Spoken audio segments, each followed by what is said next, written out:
سے پوچھ لیجئے کہ آپ کی زندگی کامیاب ہے کہ نہیں، تو جواب نہیں میں ملے گا۔ آپ کسی دولت مند سے پوچھئے کہ زندگی کامیاب ہے کہ نہیں، کہے گا زندگی کامیاب نہیں ہے۔ آپ کسی مالدار سے پوچھئے زندگی کامیاب ہے کہ نہیں، کہے گا زندگی کامیاب نہیں ہے۔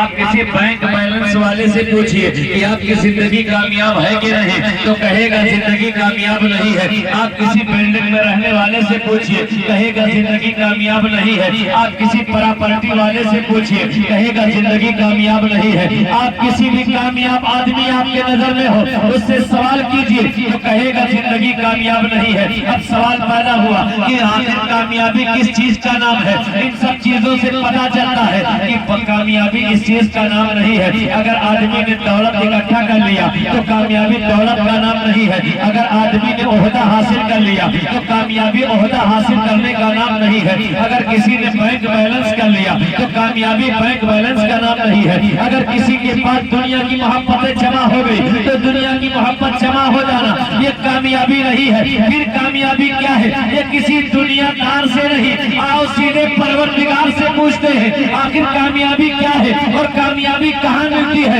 اللہ تعالیٰ جواب دیتا ہے، قرآن میں رب فرماتا ہے الذین آمنوا بہ، اگر کامیابی چاہتے ہو تو مدینے والے سرکار کے ایمان لے آؤ، زندگی کامیاب ہو جائے۔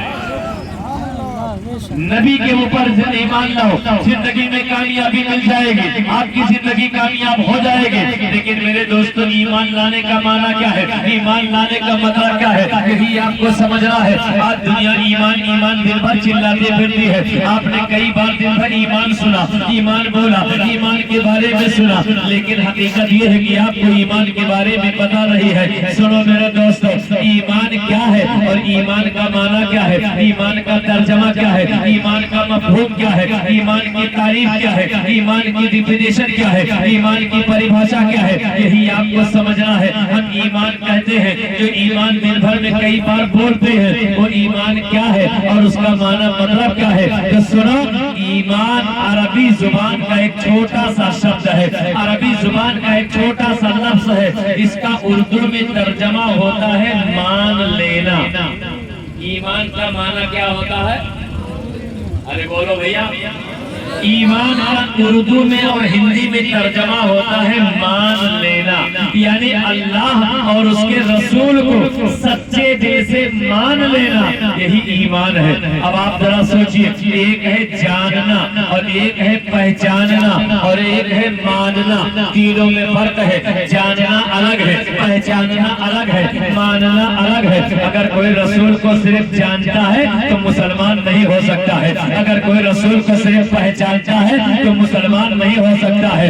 اس وقت کا مسلمان نہیں ہوگا جب تک رسول کو جانے، پہچانے اور دل سے مانے، تب مسلمان ہو سکتا ہے۔ پتہ چلا جان لینا یہ کافی نہیں ہے۔ آپ بتاؤ کیا ابو جہل حضور کو جانتا تھا کہ نہیں؟ عتبہ حضور کو پہچانتا تھا کہ نہیں؟ شیبہ حضور کو جانتا تھا کہ نہیں؟ اس کے باوجود انہیں مسلمان نہیں کہا گیا۔ پتہ چلا جاننا الگ ہے، پہچاننا الگ ہے، ماننا الگ ہے۔ اگر کوئی رسول کو صرف جان گیا تو مسلمان نہیں ہو سکتا، اگر رسول کو پہچان گیا مسلمان نہیں ہو سکتا، رسول کو جب تک مانے گا نہیں مسلمان نہیں ہوگا۔ اسی لیے قرآن میں اللہ کہتا ہے یعرفونہ کما یعرفون ابناءہم، یعنی توریت پڑھنے والے، انجیل پڑھنے والے، زبور کی تلاوت کرنے والے اچھی طرح جانتے تھے کہ رسول یہی ہے، اچھی طرح پہچانتے تھے کہ نبی یہی ہے، لیکن پھر بھی اللہ تعالیٰ نے انہیں ایمان والا نہیں کہا، اہل کتاب کہا۔ کیوں؟ اس لیے کہ رسول کو صرف جانتے تھے، صرف پہچانتے تھے، مانتے نہیں تھے۔ اسی لیے میں نے کہا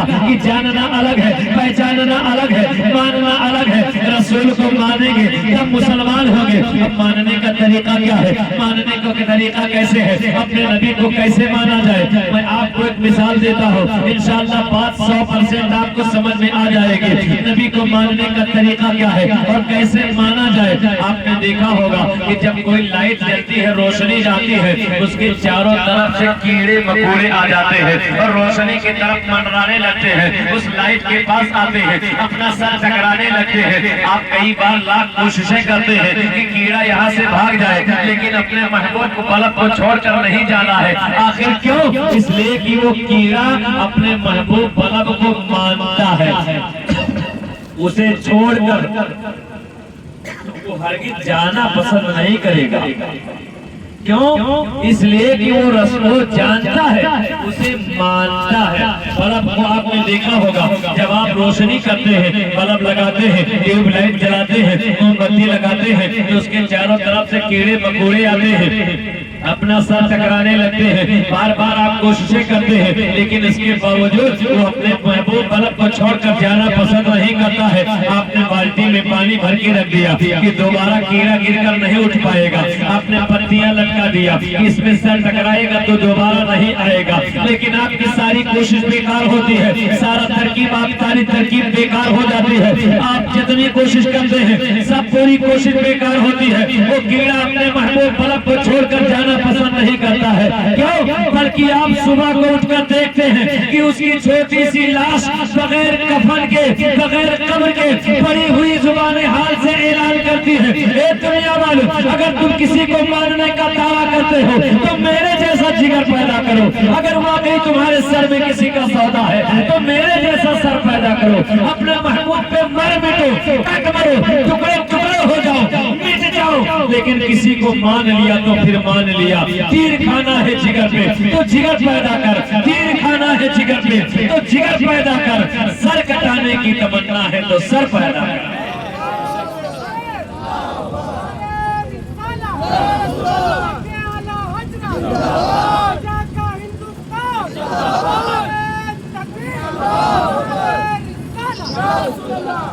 اپنے نبی کو ایسے مانو جیسے پروانہ روشن بلب کو مانتا ہے. کہ نبی کا ماننے والا اس پر کیسی ہی مصیبت آ جائے، آسمان پھٹ پڑے، زمین دھس جائے، موت آ جائے، دم نکل جائے، اس کے گود کے لال پالے لاڈلے بچے اس کی نظروں کے سامنے خاک و خون میں تڑپنے لگے، لیکن جب تک اس کے دم میں دم ہو، اس کا ایک ہی نعرہ ہو کہ جو جان مانگو تو جان دیں گے، جو مال مانگو تو مال دیں گے، جو جان مانگو تو جان دیں گے، جو مال مانگو تو مال دیں گے، مگر نہ ہوگا ہم سے ہرگز نبی کا جاہو جلال دیں گے.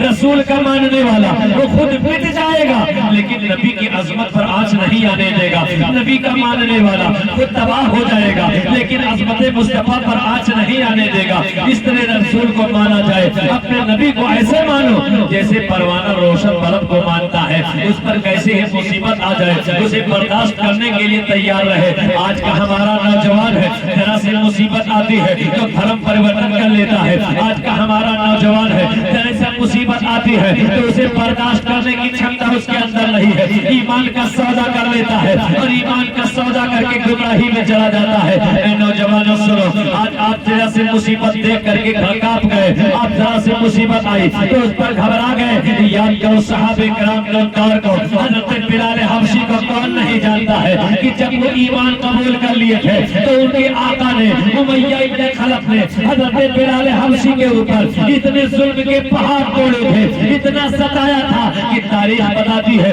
جب حضرت بلال نے اس کو ایمان قبول کر لیا تو اس کے بعد اس کے مالک نے یعنی امیہ ابن خلف نے حضرت بلال حبشی کے جسم پاک سے کپڑا اتار لیا اور اس کے بعد ننگی پیٹ کر لیا. تبتے ہوئے ریگستان میں لے جا کر ریت کے اوپر لٹا دیا، سینے کے اوپر وزنی پتھر رکھ دیا اور اس کے بعد کہا کہ اے بلال، ابھی تمہارے پاس وقت ہے، اپنے مصطفیٰ سے محبت چھوڑ دو اور ان سے عشق کرنا بند کر دو، اسلام سے پھر جاؤ. تمہارے ساتھ کچھ نہیں کیا جائے گا، تمہیں آزاد کر دیا جائے گا.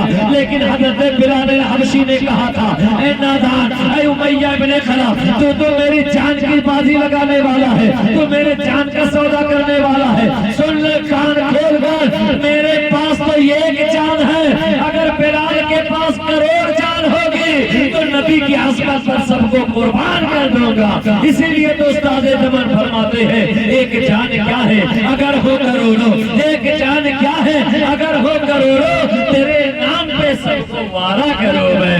یا رسول اللہ، اگر میرے پاس کئی جان ہو تو ایک ایک کر کے سب کو قربان کر دوں گا. حضرت بلال حبشی نے کہا تھا کہ جو کوڑے برساتا ہے تو برسا کر چلے جائے گا. اے امیہ ابن خلف، تو میرے اوپر تو جو ہے ظلم کے پہاڑ توڑتا ہے تو ظلم کے پہاڑ توڑ کے چلا جائے گا، لیکن میری آخری سانس تک میرا ایک ہی نعرہ ہوگا کہ میں مصطفیٰ کے جامع محبت کا مست ہوں، میں مصطفیٰ کے جامع محبت کا مست ہوں۔ یہ وہ نشہ نہیں جسے ترشی اتار دے، وہ نشہ نہیں جسے ترشی اتار دے۔ اے میرے دوستو، اپنے نبی سے محبت کرنے والوں، آج ذرا سے مصیبت ہمارے اوپر آتی ہے تو ہم اپنے ایمان کا سودا کرنے لگتے ہیں۔ یاد کرو پہلے کے مسلمانوں کے حالات کو، صحابہ کرام نے کیسی مصیبتیں جھیلی لیکن ایمان کا سودا نہیں کیا اور اپنے ایمان سے سمجھوتا نہیں کیا، محبت رسول سے غداری نہیں کی ہے۔ اور دیکھو تاریخ کے حوالے سے ایمان کے بارے میں آپ کو میں بتاتا چلوں، اپنے نبی سے ایسی محبت کرو